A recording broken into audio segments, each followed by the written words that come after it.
नमस्कार साथियों, आप लोगों को जैसे पता है कि मेरा पैर फ्रैक्चर हो गया था, धीरे धीरे रिकवर हो रहा है और डॉक्टर ने अभी रेस्ट का ही सलाह दिया है। इसलिए बीच में वीडियो नहीं आ सकता क्योंकि मैं अभी खड़ा होकर के वीडियो जो है वह नहीं बना सकता हूँ। इसलिए बहुत सारे विद्यार्थियों का यह मैसेज आया कि सर आप बैठ करके और बीपीएससी का सेट प्रैक्टिस तब तक कराइए जब तक कि पैर ठीक नहीं हो जाता। तो उसी को ध्यान में रख करके साथियों मैंने सोचा कि यह भी ठीक ही है कि सेट प्रैक्टिस जो है वह किया जाए बीपीएससी के लिए, 66वीं बीपीएससी के लिए। यह सेट प्रैक्टिस जो है वह दरोगा में भी काम देगा साथियों। तो पहला सेट हम लोग यहाँ पर ले करके आए हुए हैं। चूँकि बैठ करके पढ़ाना है, क्वेश्चन को देख करके, तो 150 क्वेश्चन कुल रहता है, आप लोगों को पता है। लेकिन 150 क्वेश्चन अगर एक बार कराया जाएगा तो 3 GB, 3.5 GB या 2.5 GB जो है वह लगता है। तो प्रतिदिन इतना विद्यार्थियों के पास, सभी विद्यार्थियों के पास नहीं हो पाता है। तो हम लोग इसको खंड वाइज लेकर के चलेंगे। 40 क्वेश्चन, 30 क्वेश्चन, ऐसे करके 150 तक क्वेश्चन जो है वह हम लोग देखेंगे, उसका डिस्कशन करेंगे एक एक करके कि उसे और सारा क्वेश्चन जो है निकल करके आए। और ध्यान से आप लोगों को देखना है, सुनना है। आप चाहेंगे तो उसको नोट भी कर सकते हैं। और उसके बाद इस सेट का जब 150 क्वेश्चन पूरा हो जाता है तो इस सेट का हम लोग PDF भी उपलब्ध आप लोगों को करा देंगे। तो PDF आपके पास हो जाएगा ऑलरेडी हमेशा के लिए, तो उसको आप दोहरा भी सकते हैं। साथियों, मैंने बीपीएससी के लिए जो इतिहास का क्लास शुरू किया था, आधुनिक भारत का इतिहास, उसमें यूरोपियों से लेकर के वायसराय तक मैंने पढ़ाया था साथियों। तब तक मेरा पैर जो है वह फ्रैक्चर हो गया। तो अब हम लोग पढ़े हैं यूरोपियों का आगमन, उसके बाद उत्तरकालीन मुगल, मराठा साम्राज्य, उसके बाद हम लोग पढ़े हैं सिख आंदोलन, उसके बाद आंग्ल मैसूर संबंध, और फिर उसके बाद बंगाल पर अंग्रेजों का अधिकार। तब हम लोग शुरू किए गवर्नर जनरल और वायसराय। तो इतना चीज हम लोग पढ़ चुके हैं। अब उसमें करना क्या है कि जैसे जैसे चैप्टर हम लोग पढ़े हैं साथियों, तो बहुत सारे लोगों का सुझाव आया कि जैसे मैंने यूरोपियों का आगमन पढ़ाया, भारत में यूरोपियों का आगमन कैसे आए, अंग्रेज, पुर्तगाली, डच, फ्रांसीसी, यह लोग। तो जब वह खत्म हुआ तो वहां पर कुछ क्वेश्चन बन जाता है उस चैप्टर के बाद। तो साथ में हम वह भी लेकर के चलेंगे। जो नए हैं, जो वीडियो नहीं देखे हैं, वह देखेंगे और उसके बाद उस क्वेश्चन को दिया जाएगा और उसका डिस्कशन आंसर सहित, और वह भी हम PDF उपलब्ध करा देंगे साथियों। तो प्रत्येक चैप्टर के बाद जो महत्वपूर्ण क्वेश्चन बन गया है, बनाए हैं हम लोग, तो वह हम लोग देंगे आप लोगों को। और इसके बाद पॉलिटी का भी क्लास जो है साथ साथ चलेंगे। जो साइंस और ज्योग्राफी का क्लास चल रहा था वह भी वीडियो अब जो है डाला जाएगा साथियों। तो हम लोग शुरू कर रहे हैं। जो पहला सेट है 66वीं बीपीएससी का, आपको स्क्रीन पर वह क्वेश्चन जो है दिखलाई दे रहा होगा साथियों।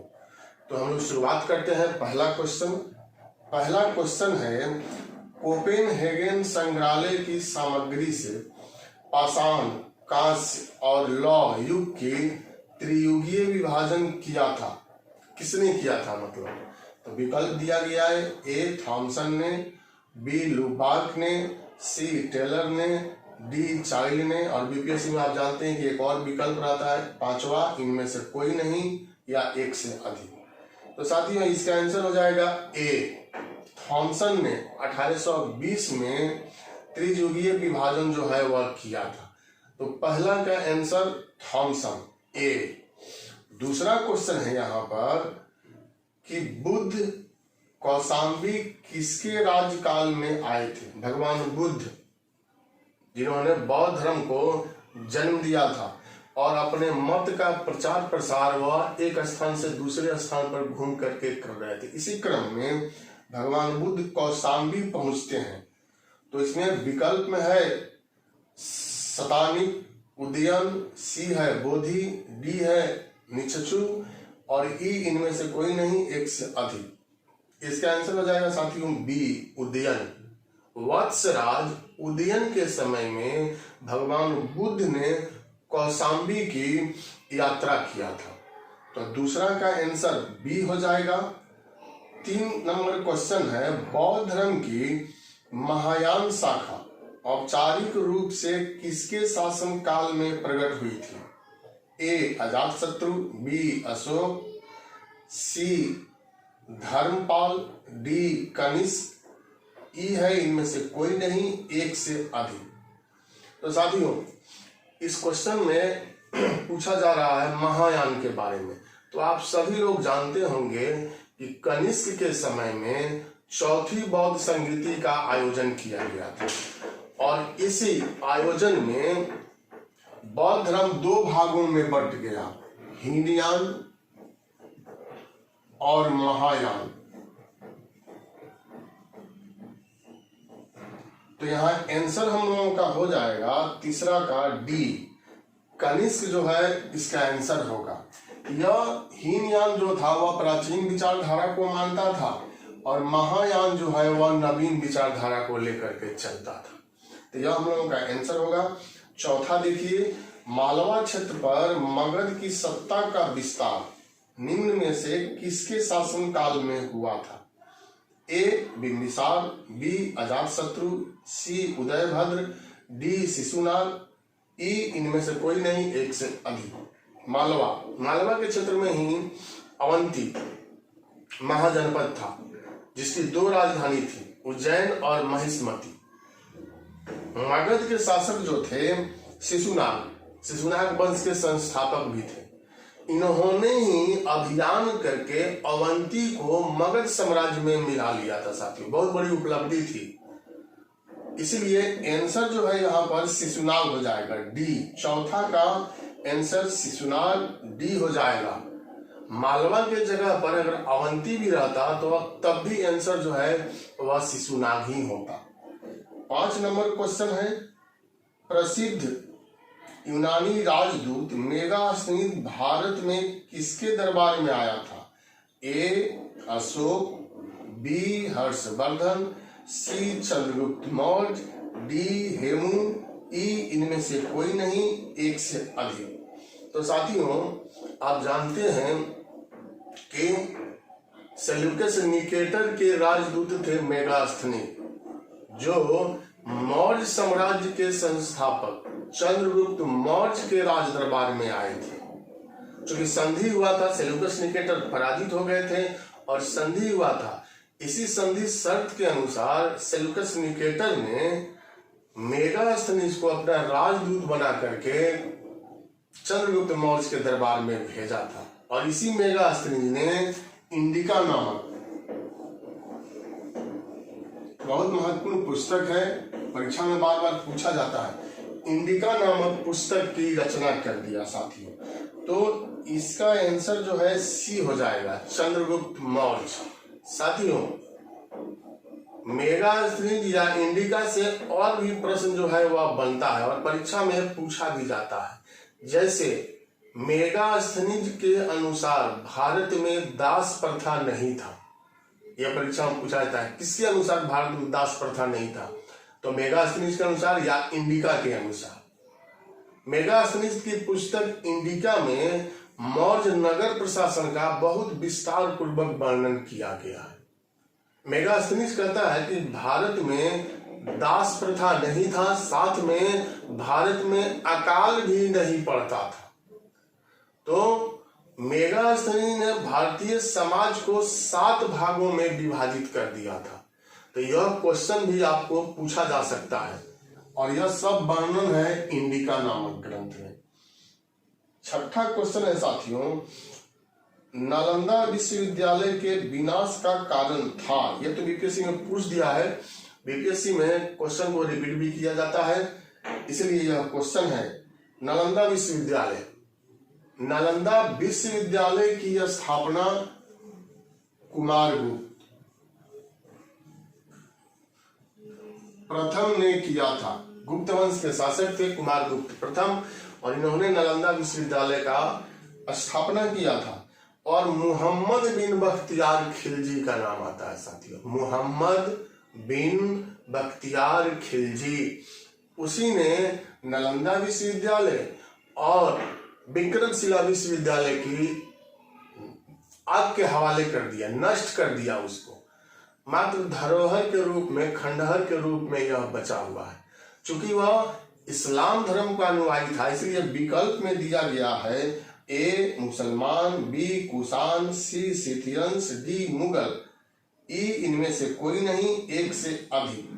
तो यहाँ 6 नंबर का आंसर हम लोगों का हो जाएगा ए मुसलमान।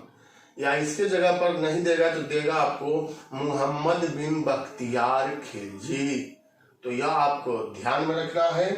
7 नंबर क्वेश्चन है, मेवाड़ के जिस राजा को 1527 में खानवा के युद्ध में बाबर ने पराजित किया था वह था।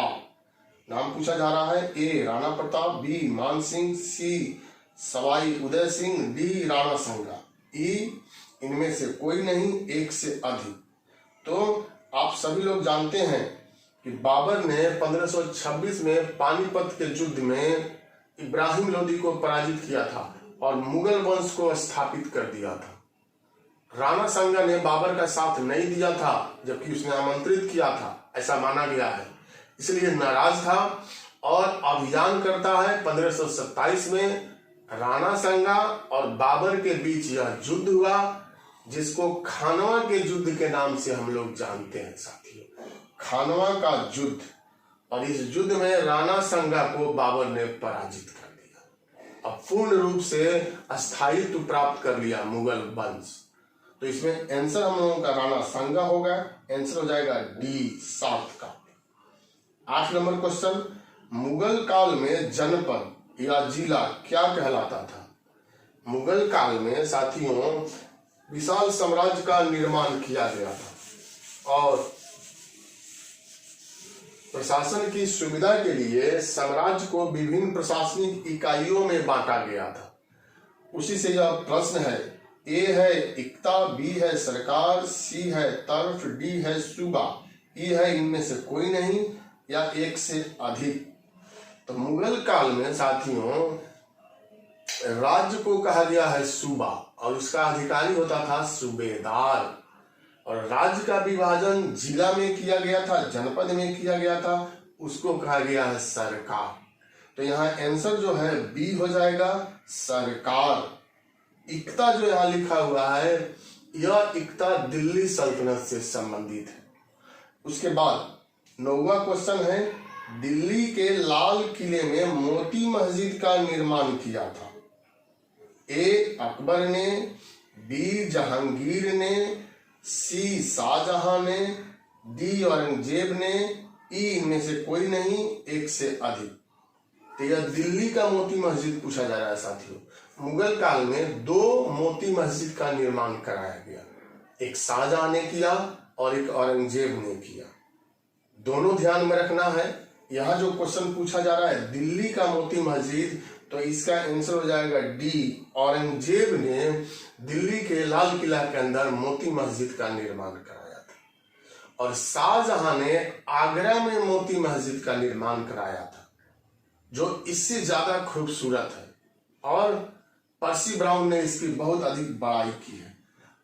हालांकि इस क्वेश्चन का आंसर होगा औरंगजेब। डी आपको याद रखना है या नोट कर लेना है।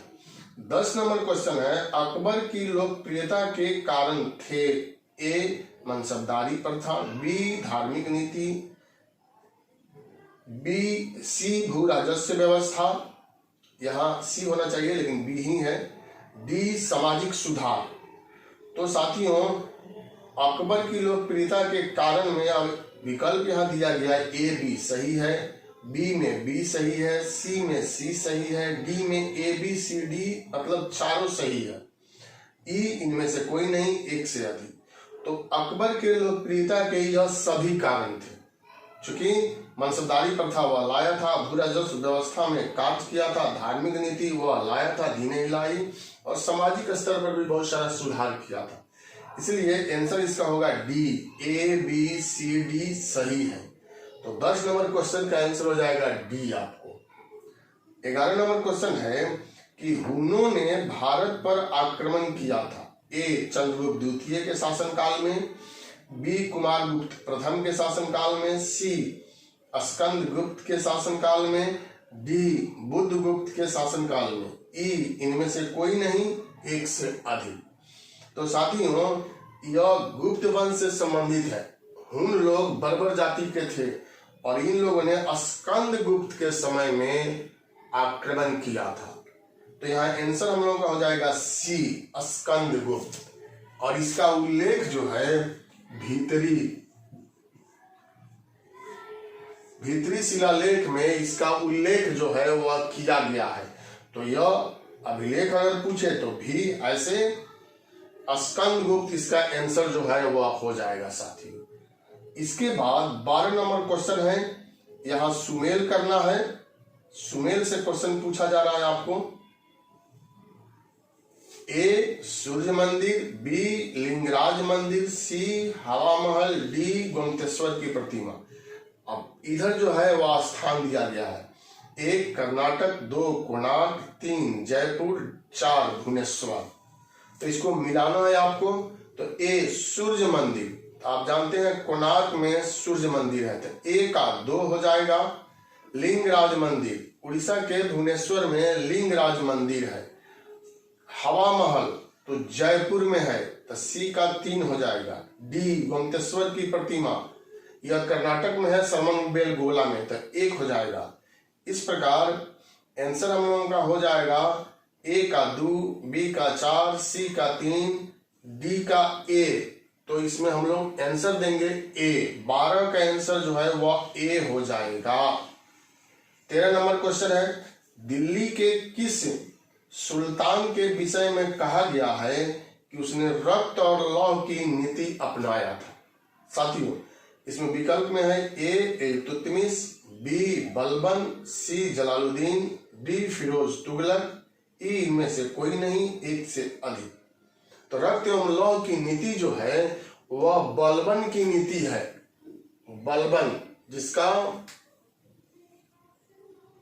कार्य था कि अपने विरोधियों पर आक्रमण करना और पुरुषों का कत्ल कर देना, महिलाएं तथा बच्चों को गिरफ्तार कर लेना, यही रक्त एवं लौह नीति जो है यहाँ पर कहलाया था। और बलबन इसको लेकर के आते हैं जो गुलाम वंश के शासक थे।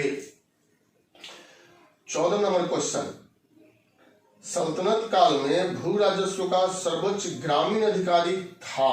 ए चौधरी, बी रावत, सी मलिक, डी पटवारी, ई इनमें से कोई नहीं, या एक से अधिक। तो यह सल्तनत काल से क्वेश्चन है साथियों।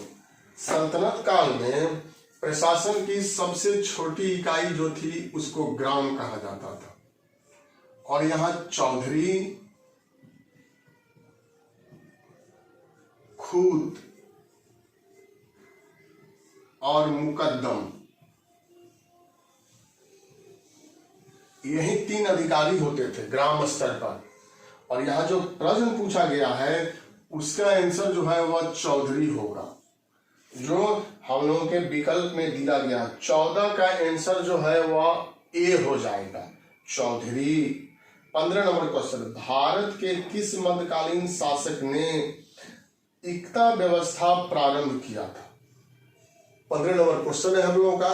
ए में है इल्तुतमिश, बी में है बलबन, सी में है अलाउद्दीन खिलजी, डी में है उपयुक्त में से कोई नहीं, ई में इनमें से कोई नहीं, और एक से अधिक। तो यहां इक्ता की बात कर दी गई है साथियों।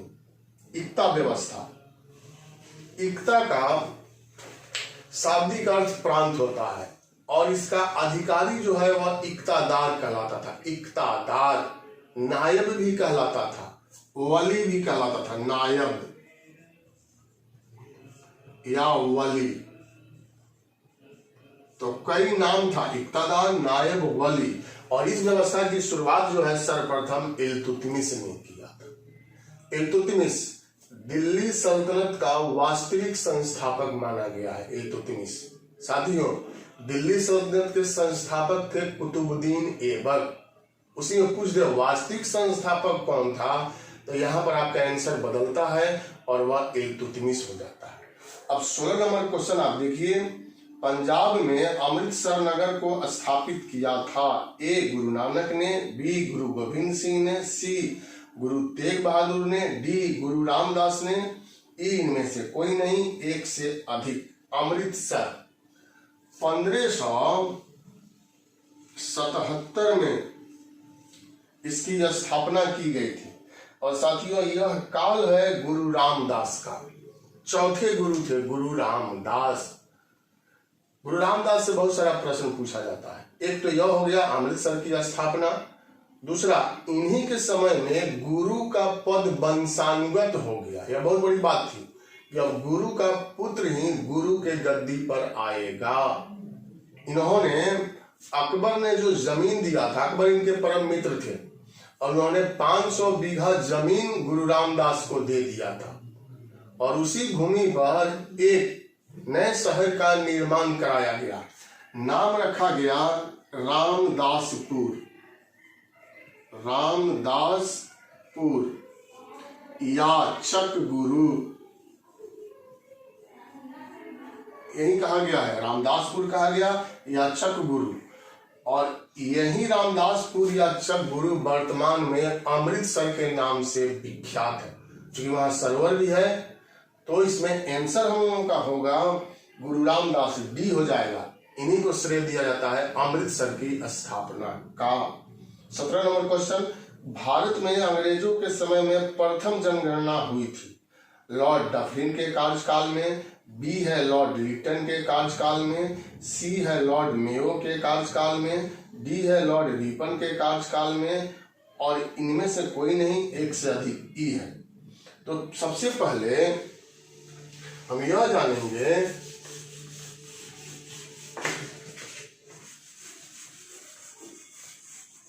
कि प्रथम जनगणना जो है वह कब हुआ था।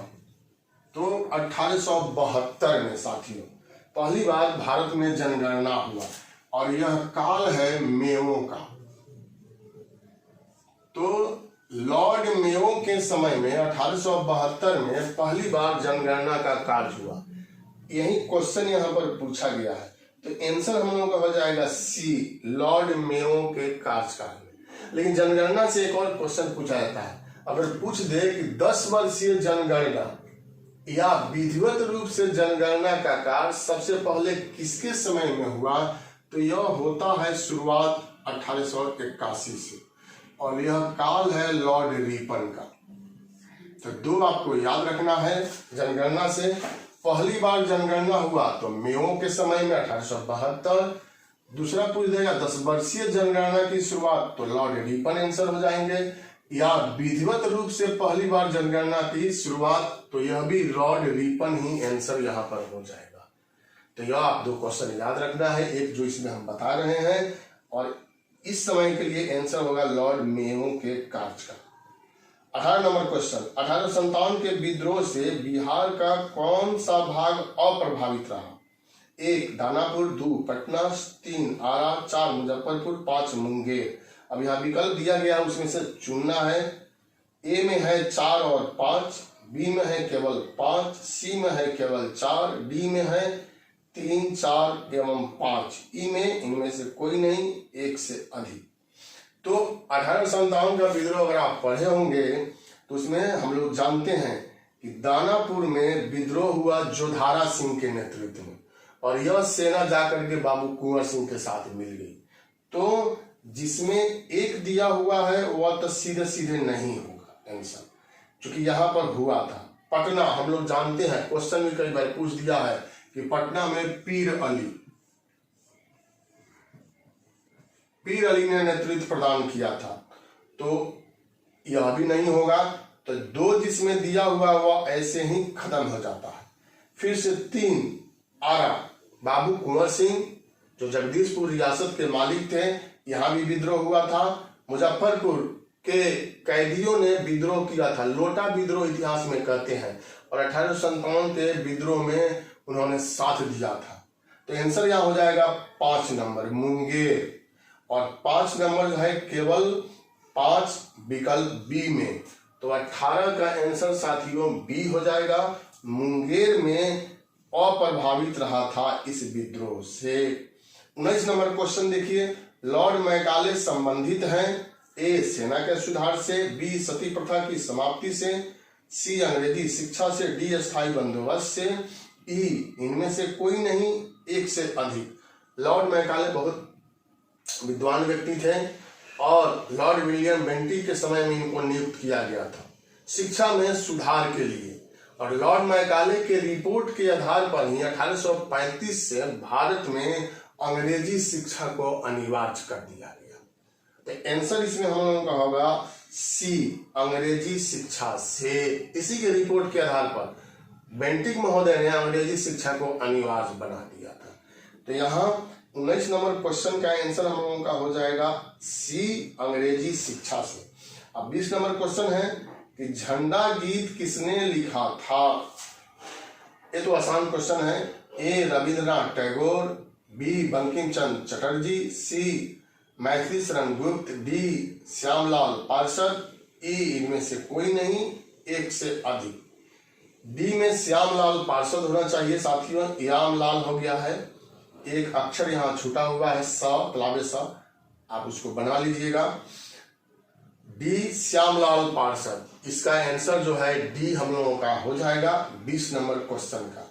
अब 21 नंबर क्वेश्चन यहाँ है कि संविधान को 26 जनवरी के दिन लागू करने का निर्णय इसलिए किया गया क्योंकि ए यह एक शुभ दिन था, बी इस तिथि को 1942 में भारत छोड़ो आंदोलन प्रारंभ किया गया था, सी कांग्रेस ने इस तिथि को 1930 में स्वतंत्रता दिवस के रूप में मनाया था, डी इस तिथि को कैबिनेट मिशन भारत आया था, ई इनमें से कोई नहीं, एक से अधिक। हम लोग जानते हैं कि 1929 में लाहौर अधिवेशन हुआ था साथियों, और यहीं पर सबसे पहले पूर्ण स्वराज का लक्ष्य घोषित किया गया था। और इसी अधिवेशन में, जिसके जवाहरलाल नेहरू अध्यक्ष थे, यह निर्णय लिया गया कि प्रत्येक 26 जनवरी को अब स्वतंत्रता दिवस मनाया जाएगा। और भारत में पहला स्वतंत्रता दिवस जो है 26 जनवरी 1930 को मनाया गया। उसके बाद यह स्वतंत्रता दिवस जो है मनाने की प्रक्रिया शुरू हो गई। क्योंकि आजाद देश नहीं हुआ था, इसलिए पहले स्वतंत्र कराना था, इसलिए स्वतंत्रता दिवस मनाया जाने लगा। तो उसी की याद में या उसी के सम्मान में भारत का संविधान जो है वह लागू किया गया था। इसलिए आंसर इसमें हो जाएगा सी, कांग्रेस ने इस तिथि को 1930 में स्वतंत्रता दिवस के रूप में मनाया था। तो 21 नंबर क्वेश्चन का आंसर साथियों सी हो जाएगा। अब 22 नंबर क्वेश्चन है, संविधान सभा जिसने भारतीय संविधान का निर्माण किया, यह गठन किया गया था इंडियन इंडिपेंडेंस एक्ट के अंतर्गत, गवर्नमेंट ऑफ इंडिया एक्ट 1935 के अंतर्गत, महारानी की घोषणा के अंतर्गत, डी है कैबिनेट मिशन प्लान के अंतर्गत, ई इनमें से कोई नहीं, एक से अधिक। अब सभी लोग जानते हैं कि कैबिनेट मिशन का आगमन भारत में 1946 में हुआ था। क्लीमेंट एटली जो प्रधानमंत्री थे उन्होंने ही भेजा था। और भारत में जो कांग्रेस पार्टी थी, कैबिनेट मिशन के प्लान को, कैबिनेट मिशन के जो भी बात थी उसको स्वीकार कर लिया था। और उसी के आधार पर भारत में संविधान सभा का गठन किया गया था। और उसी संविधान सभा ने साथियों भारत के संविधान का निर्माण किया था। तो आंसर हम लोग का यहाँ हो जाएगा डी। 22 नंबर क्वेश्चन का आंसर होगा डी, कैबिनेट मिशन प्लान के अंतर्गत। 23 नंबर क्वेश्चन, 1939 में कांग्रेस मंत्रिमंडल ने 7 प्रांतों से त्याग पत्र दे दिया था क्योंकि ए में है कांग्रेस अन्य 4 प्रांतों में मंत्रिमंडल नहीं बना पाई थी, बी कांग्रेस में वाम पक्ष के उदय से मंत्रिमंडल का कार्य कर सकना असंभव हो गया था, सी उनके प्रांतों में बहुत अधिक सांप्रदायिक अशांति थी, डी उपयुक्त कथनों ए, बी और सी में से कोई भी सही नहीं है, ई इनमें से कोई नहीं, एक से अधिक। तो साथियों यहाँ पर आंसर जो हो जाएगा वह डी होगा। तीनों कथन जो दिया गया है वह सही नहीं है। सही यह है कि जब द्वितीय विश्व युद्ध 1939 में शुरू हुआ तो यहाँ के जो गवर्नर जनरल या वायसराय थे, उन्होंने मंत्रिमंडल से बिना पूछे सभी भारतीयों को युद्ध में शामिल कर दिया। इसलिए कांग्रेस मंत्रिमंडल नाराज हो जाती है और यह लोग इस्तीफा दे देते हैं। तो आंसर इसका डी हो जाएगा। 24 नंबर क्वेश्चन है, निम्नलिखित में से कौन कांग्रेस समाजवादी दल के प्रमुख नेता था? हेमन राय, गणेश शंकर विद्यार्थी, पट्टामातानु पिल्ले, आचार्य नरेंद्र देव, इनमें से कोई नहीं, एक से अधिक। तो समाजवादी शब्द जैसे ही आता है तो जयप्रकाश नारायण का नाम निकल करके सामने आ जाता है। सबसे बड़े समाजवादी विचारधारा के वह थे। राम मनोहर लोहिया का नाम आ जाता है। यहाँ पर आचार्य नरेंद्र देव विकल्प में दिया गया है, तो आंसर जो है डी हो जाएगा। कांग्रेस समाजवादी दल के प्रमुख नेता आचार्य नरेंद्र देव थे। इनके और जयप्रकाश नारायण के सहयोग से फूलन प्रसाद वर्मा थे, मीनू मसानी थे, इन लोगों के सहयोग से इस पार्टी की स्थापना जो है किया गया था। तो डी इसका आंसर होगा साथियों। 25 नंबर क्वेश्चन, कांग्रेसी नेताओं द्वारा मॉन्टेग्यू चेम्सफोर्ड रिपोर्ट की निंदा करने पर कई नरमपंथियों ने पार्टी को छोड़कर निम्न में से कौन सी पार्टी का गठन किया? A Swaraj party, B Indian freedom party, C independence federation of India, D Indian liberal federation. इनमें से कोई नहीं, एक से अधिक। तो यहां पर इस क्वेश्चन का आंसर साथियों डी हो जाएगा, इंडियन लिबरल फेडरेशन, भारतीय उदारवादी संघ। बहुत सारे लोग नाराज हो गए थे इस मॉन्टेग्यू चेम्सफोर्ड रिपोर्ट से, लेकिन उसी में से कुछ लोगों ने समर्थन करते हुए कांग्रेस से अलग होकर के इस पार्टी की स्थापना कर दिया। तो इसका आंसर हो जाएगा D, Indian liberal federation. 26 number question, भारतीय राष्ट्रीय कांग्रेस ने पहला असहयोग आंदोलन किस वर्ष में शुरू किया? ए 1917, बी 1918, सी 1920, डी 1928, ई इनमें से कोई नहीं, एक से अधिक। तो साथियों यहाँ पर असहयोग आंदोलन की बात आती है। 1 अगस्त 1920 को गांधी जी के नेतृत्व में असहयोग आंदोलन शुरू किया गया कांग्रेस के द्वारा, जो पहला अखिल भारतीय स्तर का आंदोलन था। तो आंसर यहाँ पर हो जाएगा 1920, सी आंसर इसका होगा। 27 नंबर क्वेश्चन आप देखिए, राजनैतिक सुधारों को लेकर विरोध करने वाले पहले भारतीय कौन थे? ए दादा भाई नौरोजी, बी सुरेंद्रनाथ, सी राजा राम मोहन राय, डी बाल गंगाधर तिलक, ई इनमें से कोई नहीं, एक से अधिक। तो यहाँ पर सुरेंद्रनाथ बनर्जी आंसर होगा साथियों। सुरेंद्रनाथ बनर्जी जो थे वह पहले भारतीय थे जिन्होंने विरोध किया था, और उन्होंने संगठन भी खड़ा कर दिया था, इंडियन एसोसिएशन ऑफ बंगाल नाम है उसका, या उसको इंडियन एसोसिएशन ऑफ कलकत्ता के भी नाम से हम लोग जानते हैं। कांग्रेस के पहले यह सबसे महत्वपूर्ण संगठन था। तो यहाँ पर आंसर जो है बी होगा 27 का, सुरेंद्रनाथ बनर्जी। 28 नंबर क्वेश्चन, कौन सी घटना सबसे पहले हुई? खेड़ा सत्याग्रह, ए सविनय अवज्ञा आंदोलन, बी सी असहयोग आंदोलन, डी चंपारण सत्याग्रह, सी ई इनमें से कोई नहीं, या एक से अधिक। तो साथ ही यहाँ विकल्प दिया गया है, और उस विकल्प से ईस्वी सन अगर आपको याद है तो आसानी से आप कर सकते हैं। खेड़ा सत्याग्रह यह 1918 में हुआ था। सविनय अवज्ञा आंदोलन सविनय यह 1930 में हुआ था। असहयोग अभी हम लोग चर्चा किए, असहयोग 1920 में, और चंपारण इसमें दिया गया चंपारण सत्याग्रह, तो यह आपको याद ही है 1917 में। तो इसमें से विकल्प जो है 1917 आ जाएगा, मतलब डी आंसर होगा चंपारण सत्याग्रह, आप सभी लोग जानते हैं कि गांधी जी के नेतृत्व में चंपारण सत्याग्रह का संचालन किया गया था, जो भारत में पहला सफल सत्याग्रह था। 29 नंबर क्वेश्चन, बाल गंगाधर तिलक को लोकमान्य विशेषण कब दिया गया? ए स्वदेश आंदोलन, बी क्रांतिकारी आंदोलन, सी होम रूल आंदोलन, डी भारत छोड़ो आंदोलन, ई इनमें से कोई नहीं, एक से अधिक। तो साथियों, बाल गंगाधर तिलक वामपंथी विचारधारा के थे और इन्होंने एक लेख छाप दिया था, जैसा को तैसा।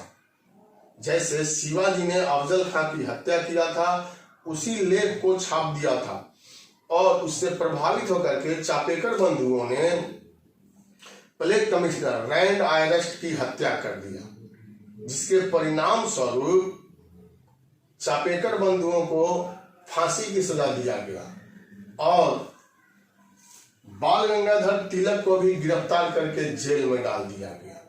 तो इसी समय यह बहुत अधिक लोकप्रिय हो गए और तब इनको लोक के नाम से संबोधित किया जाने लगा और यहीं से क्रांतिकारी आंदोलन भी साथियों शुरू होता है। महाराष्ट्र से क्रांतिकारी आंदोलन शुरू हुआ था, लेकिन मुख्य गढ़ जो है वह बंगाल बन गया था। तो इसमें विकल्प दिया गया है क्रांतिकारी आंदोलन बी, तो हम लोगों का वही आंसर होगा, क्रांतिकारी आंदोलन के समय में। तो 29 नंबर क्वेश्चन का आंसर हो जाएगा बी, क्रांतिकारी आंदोलन। अब साथियों, यहाँ 30 नंबर क्वेश्चन है कि कामायनी के रचयिता कौन थे? कामायनी महत्वपूर्ण पुस्तक है, ग्रंथ है और इसके रचयिता में पूछा गया ए जयशंकर प्रसाद, बी गिरीश कुमार माथुर, सी शमशेर बहादुर सिंह, डी महादेवी वर्मा और ई में से कोई नहीं, एक से अधिक। साथियों, यह तो बहुत चर्चित पुस्तक है कामायनी और इसके रचयिता हम लोग जानते हैं जयशंकर प्रसाद ने इसकी रचना जो है वह किया था। तो यह 30 क्वेश्चन साथियों यहाँ पर हम लोग चर्चा किए। हिस्ट्री का इसमें 40 क्वेश्चन दिया गया है, तो हिस्ट्री का क्वेश्चन कम से कम हम लोग समाप्त कर लेते हैं यहाँ पर। अब 31 नंबर क्वेश्चन आप देखिए, किस मुगल बादशाह के बारे में कहा गया है कि अंतिम समय में अपनी मातृभूमि में 2 गज जमीन भी नहीं प्राप्त हुआ? ए अकबर द्वितीय, बी बहादुर शाह जफर, सी बहादुर शाह प्रथम, डी शाह आलम द्वितीय। साथियों, 1857 के विद्रोह में बहादुर शाह जफर, जिसको बहादुर शाह द्वितीय भी कहते हैं, वो शामिल हुए थे और पराजित हुए। तो दिल्ली में हुमायूं के मकबरे से उनको अंग्रेजों ने गिरफ्तार किया और गिरफ्तार करके उनकी पत्नी जीनत महल जो थी उनके साथ रंगून भेज दिया गया। उस समय बर्मा की राजधानी रंगून थी, तो वहीं भेज दिया गया और वहीं पर 1862 में बहादुर शाह जफर की मृत्यु हो जाती है। उसी संदर्भ में यह कहा गया, यह कथन है कि अपनी मातृभूमि में 2 गज जमीन भी प्राप्त नहीं हुआ। आंसर हो जाएगा इसका B, Bahadur Shah Zafar. 32 number question, Afghanistan के प्रति अग्र फॉरवर्ड नीति का अनुसरण किया था? A Lord Lawrence, B Lord Mayo, C Lord Elgin, D Lord Northbrook, E इनमें से कोई नहीं, एक से अधिक। नॉर्थब्रुक का नाम आता है साथियों, यह अफगानिस्तान के प्रति अग्र नीति का, फॉरवर्ड नीति का समर्थक था। तो इसका आंसर हो जाएगा डी। 32 नंबर क्वेश्चन का आंसर हो जाएगा D, Lord Northbrook. 33 number question, Radha Swami Satsang के संस्थापक कौन थे? यह सामाजिक धार्मिक सुधार आंदोलन से क्वेश्चन है सर। साथियों, ए है हरिदास स्वामी, बी है शिव दयाल साहब, सी है शिव नारायण अग्निहोत्री, डी है स्वामी श्रद्धानंद, ई इनमें से कोई नहीं, एक से अधिक। इसका आंसर हो जाएगा शिव दयाल साहब, बी नंबर इसका आंसर हो जाएगा 33 क्वेश्चन का। राधा स्वामी सत्संग के संस्थापक शिव दयाल साहब थे। 34 नंबर क्वेश्चन, दक्षिण अफ्रीका में रहने की अवधि में महात्मा गांधी ने निम्न में से जिस पत्रिका का प्रकाशन किया उसका नाम था? ए नवजीवन, बी इंडिया गजट, सी अफ्रीकनर, डी इंडियन ओपिनियन, ई इनमें से कोई नहीं, एक से अधिक। गांधी जी 1893 में दक्षिण अफ्रीका जाते हैं और वहां पर गिरमिटिया की समस्या को देख करके रहने का निश्चय किया और नेटाल प्रांत से इन्होंने अपने कार्य को शुरू किया था साथी। तो वहीं पर इन्होंने इंडियन ओपिनियन नामक पत्रिका का प्रकाशन शुरू किया, पहला अफ्रीका में। तो इसका आंसर हो जाएगा D, Indian opinion. 35 number question, cabinet mission के भारत आगमन के समय भारतीय राष्ट्रीय कांग्रेस का अध्यक्ष कौन था? कैबिनेट मिशन साथियों पहले भी चर्चा हम लोग किए कि यह 1946 में आया था और यहाँ नाम दिया गया ए जवाहरलाल नेहरू, बी जेबी कृपलानी, सी मौलाना अबुल कलाम आजाद, डी सरोजिनी नायडू। तो जवाहरलाल नेहरू 1929 में कांग्रेस के अध्यक्ष थे, 1936 और 37 में भी कांग्रेस के अध्यक्ष थे। जेपी कृपलानी जब भारत आजाद हुआ उस समय यह कांग्रेस के अध्यक्ष थे 1947। सी मौलाना अबुल कलाम आजाद साथियों यह 1939 जब द्वितीय विश्व युद्ध शुरू हो गया 1939 से लेकर के 1945 तक भारतीय कांग्रेस के अध्यक्ष रहे थे। और डी सरोजिनी नायडू यह 1925 में कांग्रेस की अध्यक्ष बनी थी, जो भारत की प्रथम भारतीय महिला थी कांग्रेस की अध्यक्ष बनने वाली। तो काल इसमें हम लोग देखेंगे जवाहरलाल नेहरू नहीं होगा, जेबी कृपलानी 46 में बने थे और 46 के बाद 47 में भी यह रहे थे। 46 में मेरठ में अधिवेशन हुआ था। मौलाना अबुल कलाम आजाद 1939 से लेकर के 1945 तक और 35 में डी सरोजिनी नायडू जो 1925 में बनी थी। तो आंसर यहाँ पर हो जाएगा जेबी कृपलानी। 35 नंबर क्वेश्चन का आंसर साथियों जेबी कृपलानी होगा। यह मेरठ में इनको अध्यक्ष बनाया गया था 1946 में और जब देश आजाद हुआ तो उस समय में भी यही अध्यक्ष के पद पर आसीन थे। 36 नंबर क्वेश्चन, महात्मा गांधी ने अपनी आत्मकथा मूल रूप में लिखा, मतलब किस भाषा में लिखा?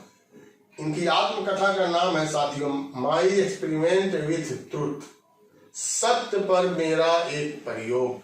माई एक्सपेरिमेंट विथ ट्रुथ इनकी आत्मकथा है, जो सबसे पहले इन्होंने गुजराती भाषा में लिखा था। गुजराती इनकी मातृभाषा थी और उसी मातृभाषा में गांधी जी ने लिखा था। तो 36 का आंसर हो जाएगा सी गुजराती। 37 नंबर, इतिहास के आरंभिक काल को निम्नलिखित में से क्या कहा जाता है? ए पूरा पाषाण काल, बी मध्य पाषाण काल, सी लघु पाषाण काल, डी नवपाषाण काल, ई इनमें से कोई नहीं, एक से अधिक। तो साथियों इतिहास के आरंभिक जो काल है जो पूर्ण रूप से पाषाण काल कहलाता है, जहाँ लिखित साक्ष्य नहीं मिला है, केवल पुरातात्विक स्रोत के आधार पर वहां पर पुस्तक जो है वह लिखा गया, इतिहास लिखा गया, तो उसी को कहते हैं पाषाण काल या प्रागैतिहासिक काल भी कहते हैं। और उस पाषाण काल को 3 भागों में बांटा गया, पूरा पाषाण काल, मध्य पाषाण काल और नव पाषाण काल। तो सबसे पहले आ रहा है पूरा पाषाण काल, तो वही हम लोग का आंसर हो जाएगा ए पूरा पाषाण काल। 37 नंबर क्वेश्चन का 38 नंबर क्वेश्चन है, सिंधु घाटी सभ्यता के शहरों की गलियां थी ए चौड़ी और सीधी, बी तंग और मैली, सी फिसलन वाली, डी तंग और टेढ़ी, ई इनमें से कोई नहीं, एक से अधिक। तो हम लोग जानते हैं कि सिंधु सभ्यता एक नगरीय सभ्यता थी और इसकी सड़क जो बनाया गया था चौड़ी और बिल्कुल सीधी बनाया गया था। साथियों लिखा हुआ है कि पूरब से पश्चिम और उत्तर से दक्षिण जो आप देख रहे हैं एकदम एक सीध में सड़क का निर्माण जो है वह किया गया था। तो ए इसका आंसर हो जाएगा चौड़ी और सीधी।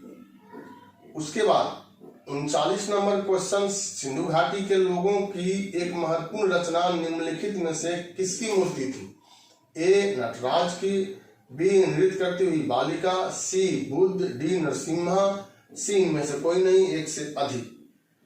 तो नटराज यह चोल काल से संबंधित है, भगवान बुद्ध का काल है 600 ईसा पूर्व। नरसिम्हा जब वैष्णव धर्म पढ़ा जाता है तो उसमें भगवान विष्णु का जो अवतार है 10 अवतार महत्वपूर्ण, उसी में से एक अवतार आता है नरसिम्हा। तो यह बहुत बाद की घटना है, इसलिए बी इसका आंसर हो जाएगा, नृत्य करती हुई बालिका। साथियों, आप जानते हैं कि मोहनजोदड़ो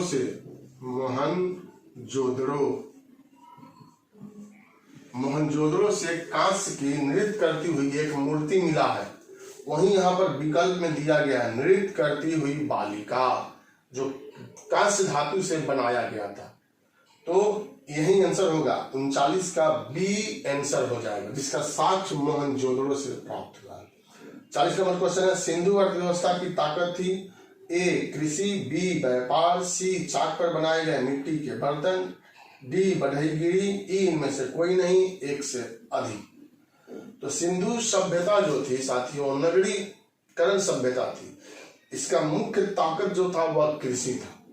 कृषि के साथ साथ व्यापार का कार्य भी संपन्न किया जाता था, लेकिन कृषि मुख्य आधार था। 9 प्रकार के फसलों की पहचान अभी तक किया जा चुका है, जिसमें गेहूं जो है वह सबसे प्रमुख माना गया है।